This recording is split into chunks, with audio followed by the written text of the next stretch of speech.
रब इश्रह ली सदरी वयस्सिर ली वहलुल उक़दतम मिन लिसानी यफ़क़हू क़ौली बिस्मिल्लाहिर रहमानिर रहीम।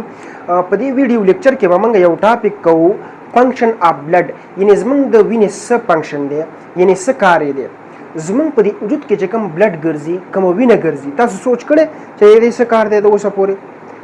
راځئ په دې ویډیو لیکچر کې به موږ دا پیژنو چې زموږ د بلډ څه کار دی. ګورئ ښه یاد ساتئ، کله چې موږ خوراک وکړو یعنی فوډ اخرو، الوګان موږ اخرو په هغه کې کاربوهایډریټ دي، کو انډه اخرو پروټین دی پکې، کو وازګه اخرو لیپیډز چې موږ څه ته وایو هغه پکې دي یا پیټس پکې دي. صحیح شو؟ دغه زموږ معدې ته لاړ شي، دغه مایکرو مالیکولز دي، یعنی لارج مالیکول دي، غټ مالیکولز دي. زموږ معده چې کوم دی په دغه کې دا ډایجست شي، یعنی معده شي وړو وړو مالیکولز ته تقسیم شي. کله چې کاربوهایډریټ وړو وړو مالیکولز ته بدل شي نو هغې ته موږ ګلوکوز وایو. کله چې پروټین وړو وړو مالیکولز ته بدل شي زموږ په معده کې دننه یا چې کوم دی زموږ کولمو کې دننه نو هغې ته بیا موږ څه وایو؟ امینو ایسډ وایو. کله چې لیپیډز یعنی چې کومه وازګه چې وي هغه وړو وړو مالیکولز ته بدل شي نو هغې ته بیا موږ څه وایو؟ هغې ته موږ فیټي ایسډ وایو. اوسو دغه ګلوکوز، فیټي ایسډ او امینو ایسډ زمونږ په کولمو کې ابزارب شي، یعنی جذب شي، اینې ته لاړ شي. او زمونږ په وجود کې چې کله سیلز ته د انرژي ضرورت وي، دماغو ته د انرژي ضرورت وي، خپو ته د انرژي ضرورت وي، لاسونو ته د انرژي ضرورت وي، د توانایي ضرورت ورته وي. انرژي مطلب د توانایي ضرورت ورته وي. نو دغه مالیکولز به لاړ شي، دماغو ته به ځي، خپو ته به ځي، لاسونو ته به ځي. نو دا به څوک وړي؟ د دې دا ټرانسپورټیشن به څوک کوي؟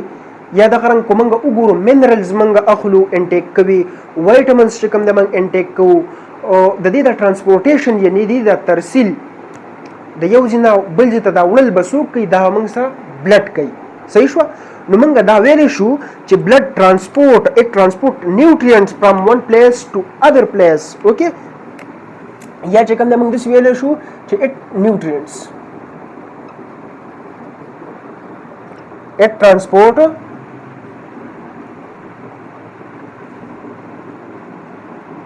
nutrients مطلب دا د کاربوهایډریټ، لیپیډز او پروټین دي ته موږ نیوټرینټس وایو. صحیح شوه؟ دغه مایکرو مالیکولز دي فرام ډایجسټیو سیسټم، یعنی چې کوم زمونږ نظام انهضام دی، دا خوراک چې کوم معده کوي دې نظام ته موږ ډایجسټیو سیسټم وایو.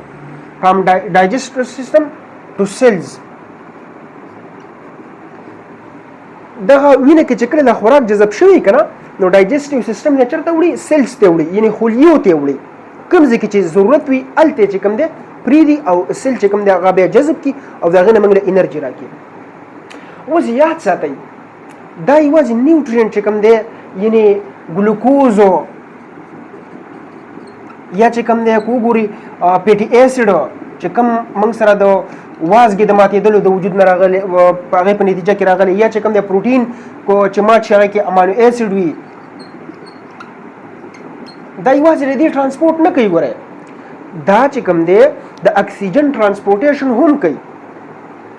ګوره ښه دا مایکرو مالیکول یا دا واړه واړه مالیکول چې کوم دی چې کله سیل ته ننوځي دننه انټر شي نو اوس به چې کوم دی د انرژي ضرورت وي دا به فردر ماتېږي، یعنی نور به هم دا ماتېږي او موږ له به بیا الی انرژي راکوي. نو د دې د ماتولو دپاره چې کوم دی د اکسیجن ضرورت دی. اکسیجن چې کوم دی یو ګیس دی، د دې ضرورت ورته دی. صحیح شوه؟ نو موږ دا ویلی شو چې اټ آلسو کیری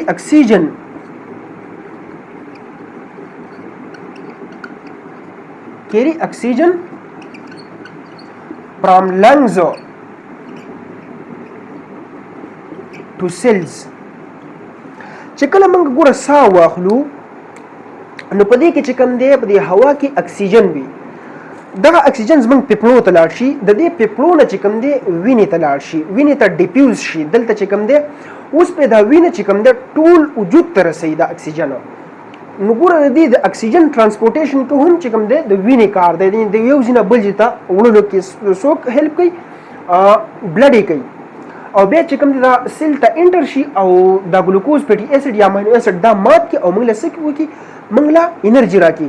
او دغه کیمیکل یا کیمیاوي او عوامل دغه ته وایي، دغه ته موږ چې کوم د میټابولیزم وایو. صحیح شو کنه؟ کیمیکل ریاکشن ورته وایو په سیلز کې چې کوم دننه کیږي. اوس دغه کیمیکل ریاکشن په نتیجه کې یا د کیمیاوي عواملو په نتیجه کې چې کوم سیلز کې دننه کیږي څه پیدا کیږي؟ میټابولیک ویسٹ پیدا کیږي. یعنی هغه ویسٹ پیدا شي، هغه مواد پیدا شي چې هغه په کار نه وي سیل ته چې کوم دی نقصان ورسوي.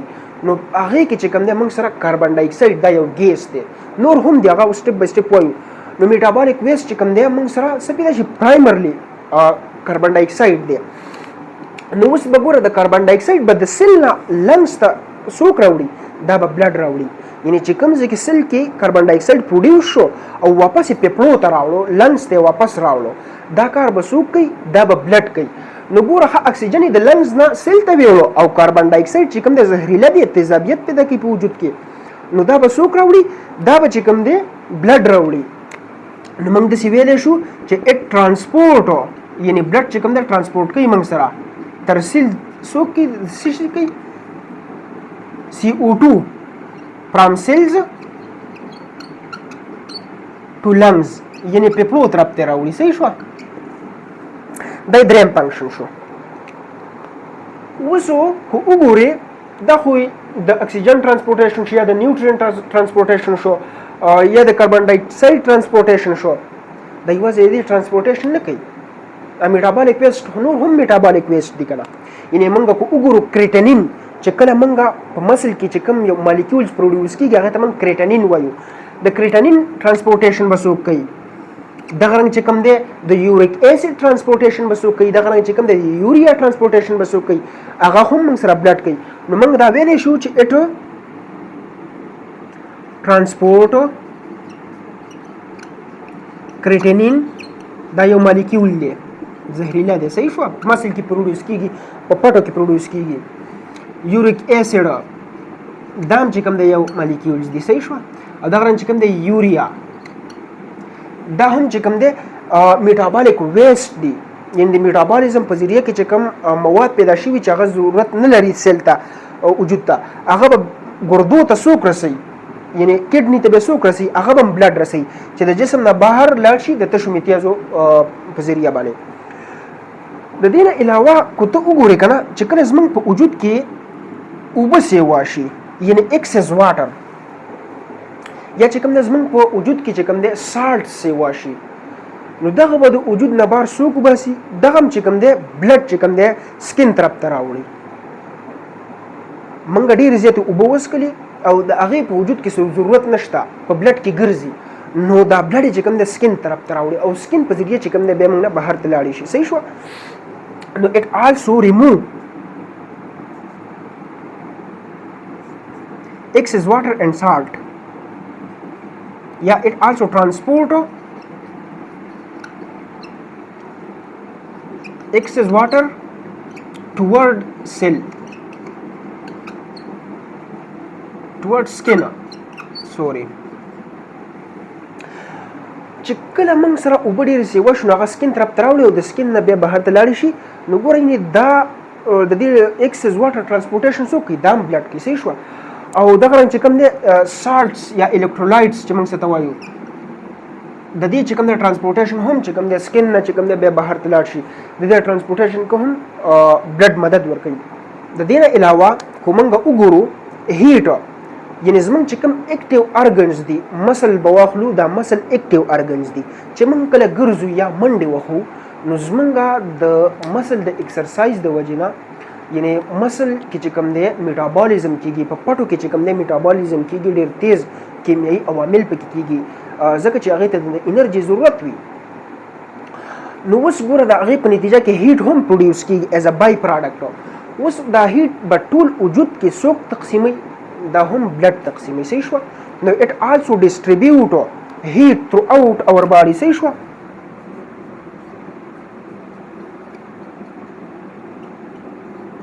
it also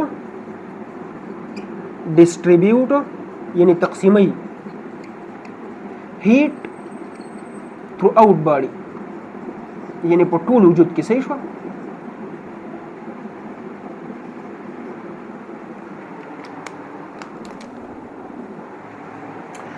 دا کو وګورئ دا خو د دې د ترانسپورټیشن فنکشن شول.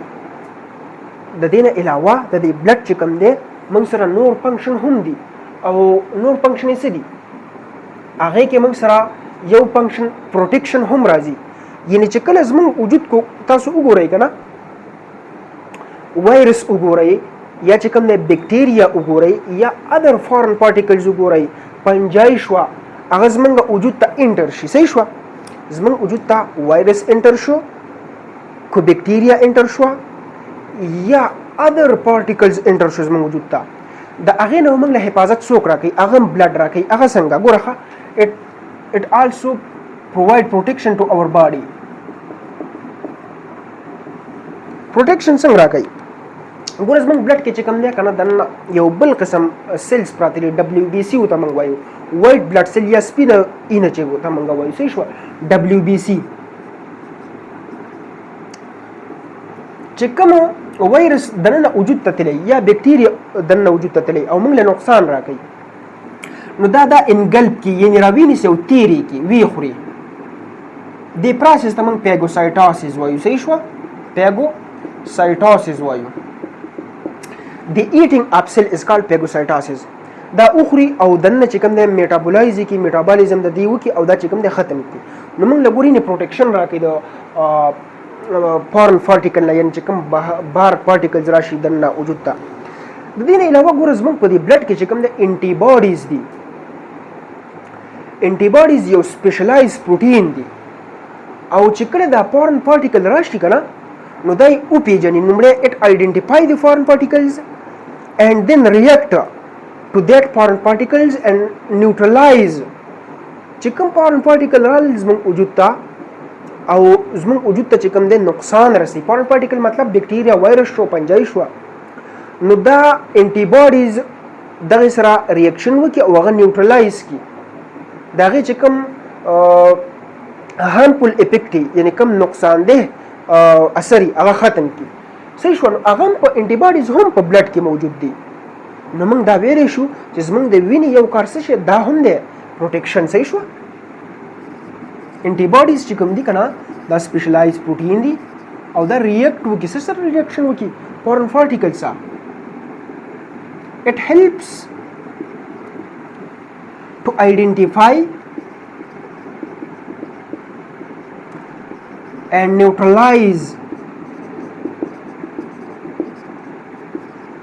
the foreign particle چې کوم بهر نه کوم پارټیکلز راغلي.